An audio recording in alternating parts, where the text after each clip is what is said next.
தென்கோட்டை குமரகுருபர சுவாமிகள் அருளிச் செய்த மீனாட்சி அம்மை பிள்ளை தமிழ் பாடல் 53. குண்டுபடு பேரகழி வயிறுளைந்தீன்ற பைங்கோதையும் மதுரமொழுகும் கொழிதமிழ் பணுவல் துறைபடியும் மடநடை கூந்தலம் விடியும் அருகால் வண்டுபடு முண்டக மனைக்குடிபுக சிவமணம் கமழ விண்ட தொண்டர் மானத தடமலர் பொற்கோயில் குடிகொண்ட மாணிக்கவல்லி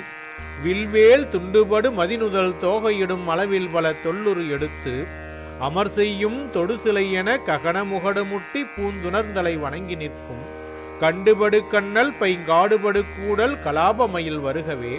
கற்பகாடவியில் கடம்பாடவி பொலி கயற்கண் நாயகி வருகவே. இதன் பொருள், ஆழமான பெரிய திருப்பார்கடல் பெற்றெடுத்த இலக்குமியும் இனிமையான தமிழ் மொழியாகிய கடலில் மூழ்கும்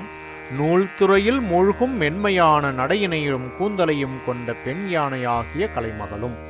6 கால்களையுடைய வண்டுகள் தாங்கியிருக்கும் தாமரை மலரில் புகுந்து கொள்ள